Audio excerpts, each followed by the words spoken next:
Before we move on to the lesson as such, I would like to hear from you what you think about the relevance of philosophy of education to teachers. Yes, please. Hello ma'am, as we all know, the definition of philosophy means thirst for knowledge.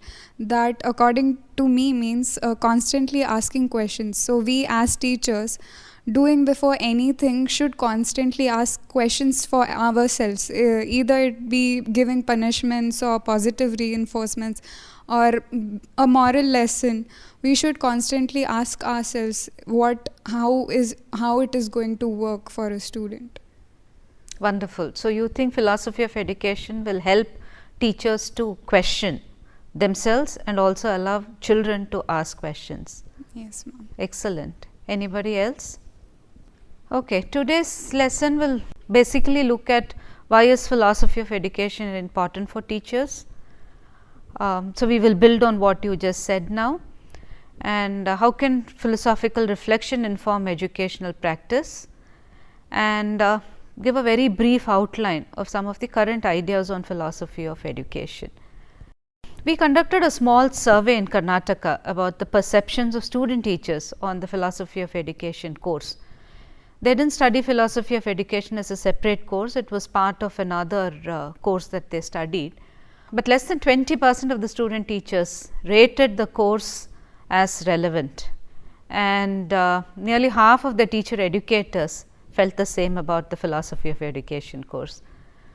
So, I am glad that some of you here at least think philosophy of education is relevant for teachers.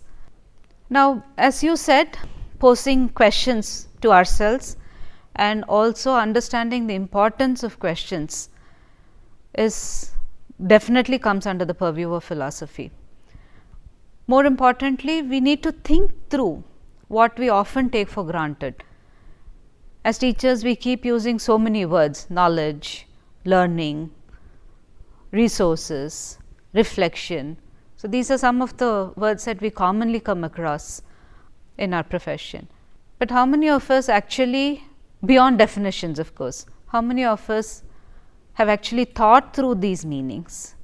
So, philosophy of education gives us a basis for doing so, and it also helps us to make sense of the underlying beliefs and understandings that we carry. So, for example, when it comes to classroom management, definitely our underlying beliefs have a bearing on how we manage the class and what kind of disciplinary actions that we take in our class, and even simple things as what kind of homework that we give our students.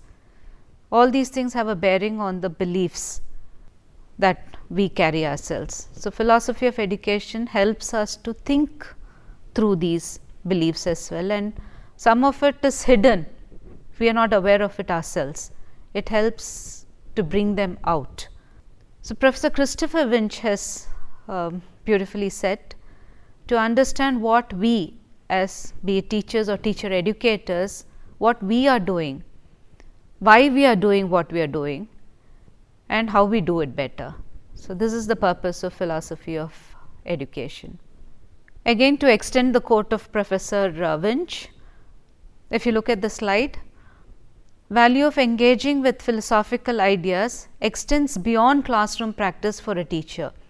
It would help her fulfill her professional role in contributing to curriculum and policy. So, philosophy of education does not have the limited ambit of helping a teacher within the classroom practice. It will also help her in terms of contributing to the larger debate in education that is happening.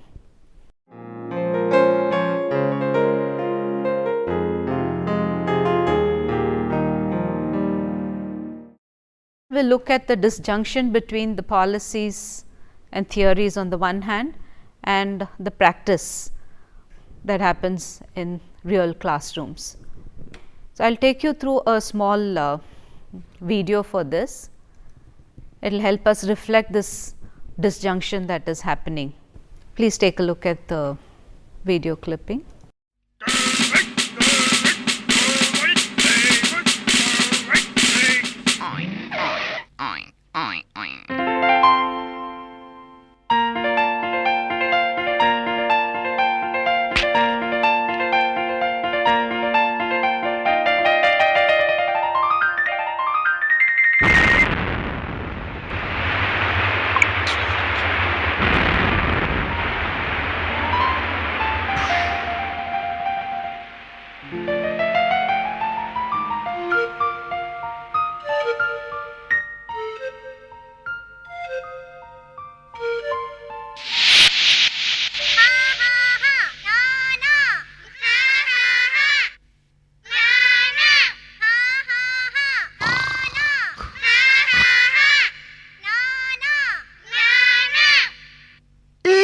Oi,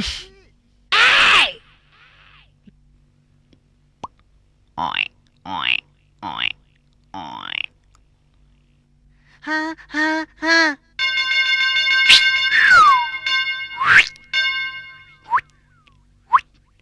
Good morning, teacher.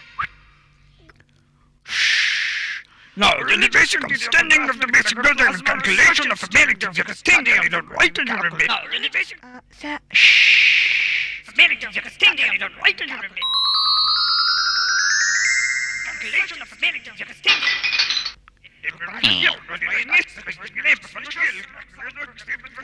Right!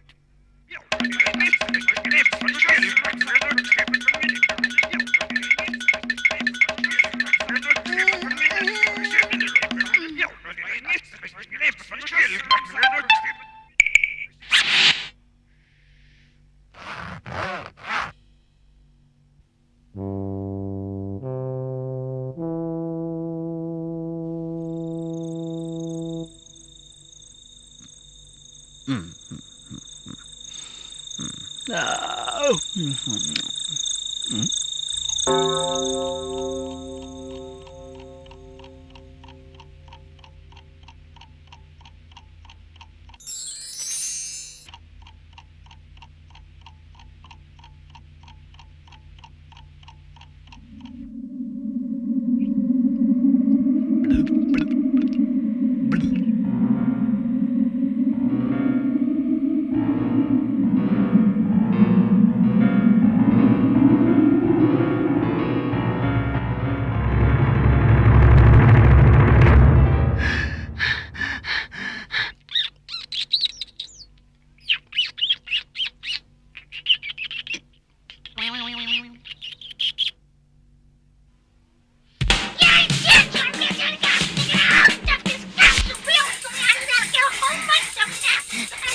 morning, teacher. Ha ha ha. At one level, this video is a satire. It's funny. But another level, it shows the deep rooted problems that are there in our school, isn't it? I mean, when you look at the policies and the curriculum document, the National Curriculum Framework 2005, for example, precisely talks about against this kind of practice, and it stresses over and over again how meaningful learning is important and how every child who comes to school must be allowed to flourish and learn in a manner that makes sense to the child. So, what did this video communicate to you? What did you think when you saw the video? Yes, please. Here, according to NCF, actually it is changed, ma'am. Like that time it was noun, and now we are implementing, and that is verb forms. It has changed from noun to verb. Excellent. What I feel the video is trying to communicate is the child is always expected to behave in certain manner, and people around him are trying to curtail his behavior, and he is not given a freedom to trying to discover things on his own. He is always asked to concentrate in the class, and he's not there. If we carefully observe the video, he's having many questions in his mind, but there is no one to answer those questions, but they're expecting something else out of him, his parents and teachers both. Precisely. The focus is more on finishing the syllabus and making sure the teacher teaches whatever is expected of him or her, rather than whether the child is understanding, whether the child is interested. And as you rightly pointed out, the questions that the child has in his mind, there are no opportunities for the child to ask those questions at all. He is denied that opportunity to ask questions or make sense of what is happening within the class. So, we need to think about it. Despite the policy documents, despite having curriculum documents that say to the contrary, why is rote learning given so much prominence in our school? Why are teachers put under pressure to finish portions? It is not as though teachers want to do this kind of a job. It does not give them satisfaction either. But why do they feel that they are under pressure to finish the portions? And why is performance in exams linked to success or failure in society? So, again if you go back to the video, you see the parents imagining the child with all the medals. Yes, but the child is actually living through a nightmare. So, again, why isn't meaning making given importance in our school? These aren't answers that we can arrive at in a day or two, but it's time that we started asking these questions and thinking through these questions in terms of what is it that we as classroom practitioners can do.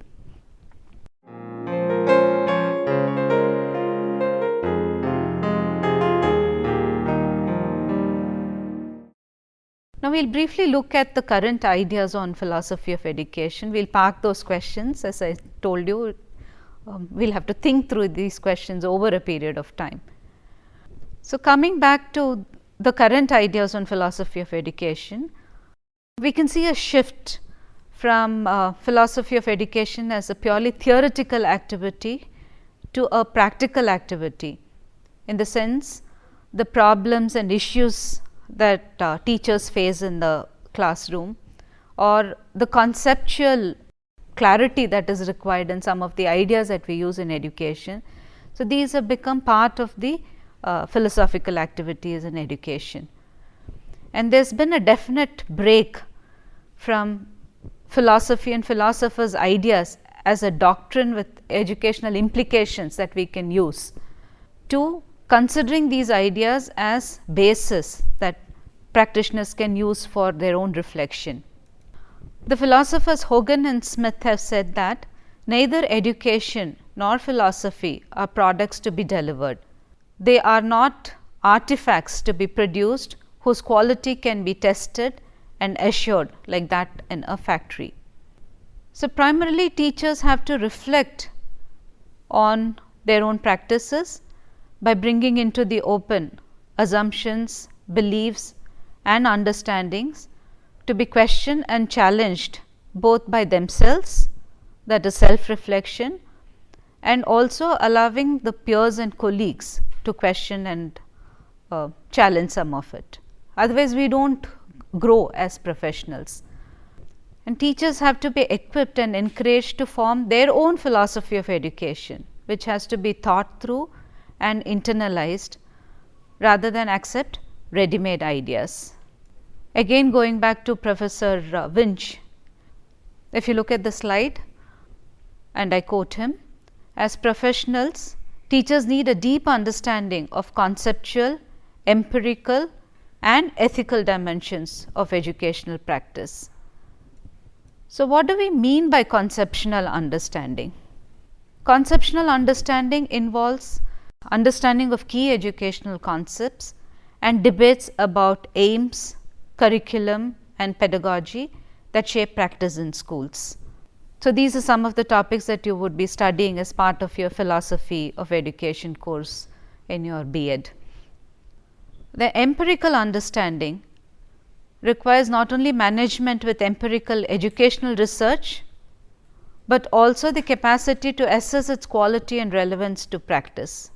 So, as teachers, we should be able to sift the wheat from the chaff in terms of what studies are empirically valid studies and what studies can be adapted for us in our context as teachers in classrooms. Moving on to ethical understanding, it involves thinking through the ethics of teaching and the challenges of ethical decision making in classrooms. See, teaching is a complex process, and every moment in time a teacher has to make decisions in the split of a second, and she needs to have a good ethical understanding of some of the decisions that she is making then and there. If you look at the slide, to quote the National Curriculum Framework for Teacher Education, which was brought out in 2009, philosophical questions about the fundamental aims and values of education should provide the intellectual basis of education practice and policy. Student teachers need to engage with issues in a manner that makes them sensitive to the fact that educational debate is never neutral. It always tends to promote certain values while marginalizing others. For example, certain kinds of knowledge is valued more than certain other kinds of knowledge. Certain ways of classroom management is valued more than certain other ways. Certain forms of disciplining children is valued more. So, it is important that as teachers we are able to think through these and understand the underlying beliefs and what frames these ideas within our classroom practice. So, for this to happen, readings, discussions, reflections are important activities that a teacher should undertake. And philosophy of education provides a good theoretical basis and a context with which to think through these ideas and also articulate some of our own ideas. So, some of it is tacit, that is hidden within us. So, philosophy of education gives us a basis to articulate these ideas to ourselves as well as to our colleagues. And reflection again forms a very, very important role in a teacher's life. And for meaningful reflections to happen, it is important that spaces are given for teachers, non-threatening spaces are given. So, communities of practice and the teaching learning center that is mooted in National Curriculum Framework for Teacher Education are important ways in which teachers can come together to make these reflections possible.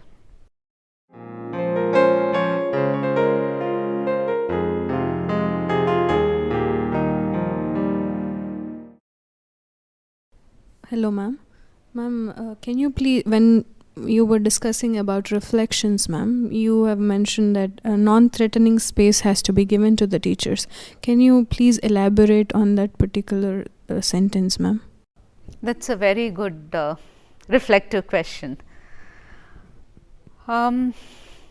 See, to be able to reflect, it means you should be honest, both to yourself as well as with the group that you are reflecting with. It is only then that reflection would be purposeful. And when such a reflection has to happen, then we have to ensure that the others who are there in the group, now that you are student teachers, there may be teacher educators along with you or the mentor teacher from school, it becomes important that they do not judge you. You know what I mean? So, they do not thrust their opinions on you and judge you with their own belief set.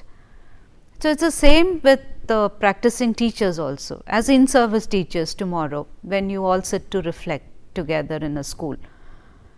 Even then it becomes important that you give the other person chance to articulate her ideas and beliefs before you jump in with your own conclusion and with your own opinion. So, it is in that sense that I used the word non-threatening. So, where a person, and it could be a person in authority, say a teacher educator in the case of student teachers, or a head teacher in the case of school teachers, either by virtue of authority or by virtue of assuming that I know better.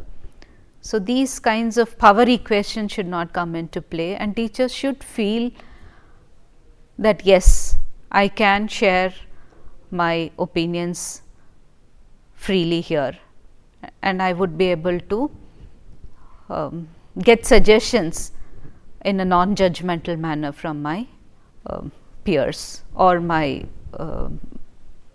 higher ups, whatever the case may be.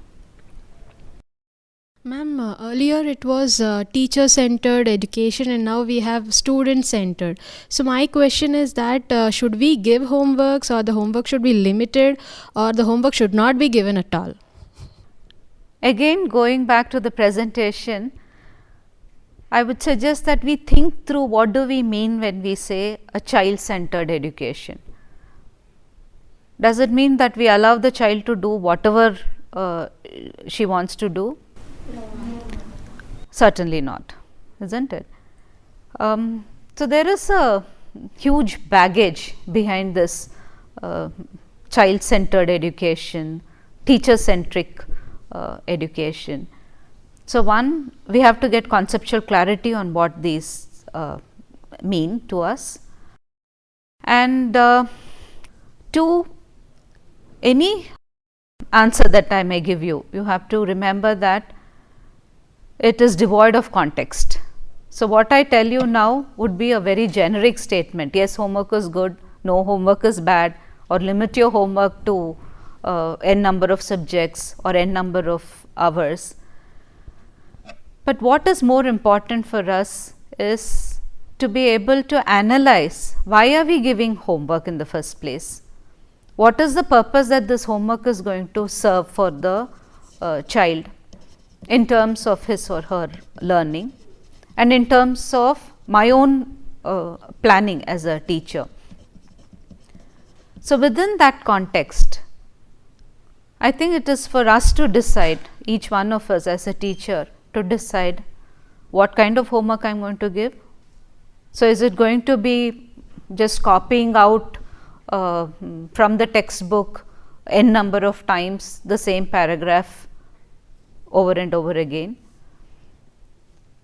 So, that becomes a meaningless activity. So, when we are talking about meaning, we will have to think what kind of homework we are giving. The nature of the homework matters a lot, and how is it going to help the child make meaning of what he or she has learnt within the class, or what you are planning to take up in the next class. So, these are some of the questions with which you have to frame answer for yourself.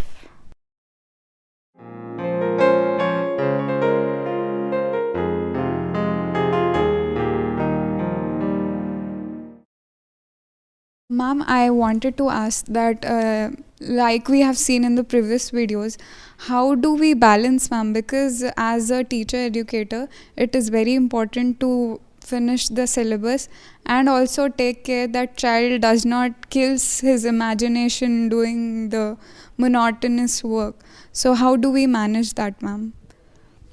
Are you asking me the question as a teacher educator, how do I balance? Or are you saying as a teacher, how does a teacher balance? How do you manage, ma'am? Okay. Yeah, it holds good for both of us. Both as teacher educators, we have a certain curriculum that we are expected to complete, and like so as teachers also you are expected to yes, finish your portions.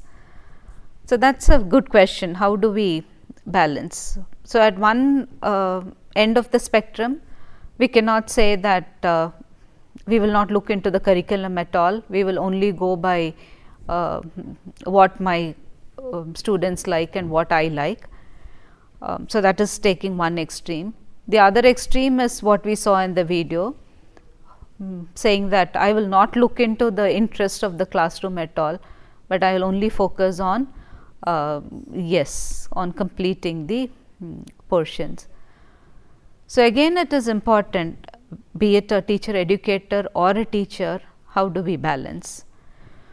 So, one way that I can share with you what I have tried out in my own classes is that to balance out, to weave in the interest of the students within the topic of teaching. It may not go strictly as per my plan.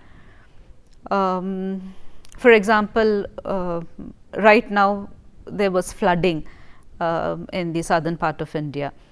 Tamil Nadu faced severe floods. So, children are obviously, they are seeing it in the newspaper. So, they are obviously curious to know more about it. So, when I was observing a class last week, most of the questions, so this was a geography lesson that was happening, and most of the questions that children had pertained to the flooding and the natural disaster. And although the teacher was actually teaching physical features, that was the plan for the day, she cued in to the children's interest, and she did convert the lesson into a lesson on natural disasters and how to address them, which is again there as part of the syllabus, but she had planned it for a later section of the year. So, these are some of the ways in which we can plan it out. And another way that we normally adapt is that ensure that we create interest in the topic that we are about to teach, maybe give a small project, and in case of student teachers, since you are adults, I normally start out with a small assignment on the topic that I am going to teach. So, where the student teachers get a chance to experience for themselves the topic before they come to the class, and then take the discussions further from there. Thank you. Thank you all for your interesting questions. This is precisely what philosophy of education is expected to do.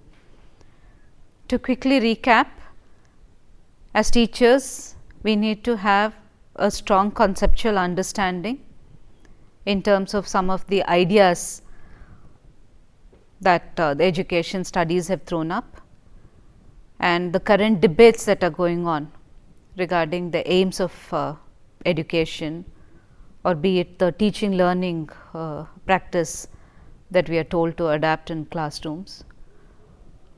Secondly, we need to have a strong empirical understanding. So, the empirical understanding can come from outsiders' research, or it could even come from researching our own practice. So, two aspects, as I told you, in empirical understanding that are required. One is understanding, of course, the study reports, and two, to be able to discern the quality of the studies that have taken place.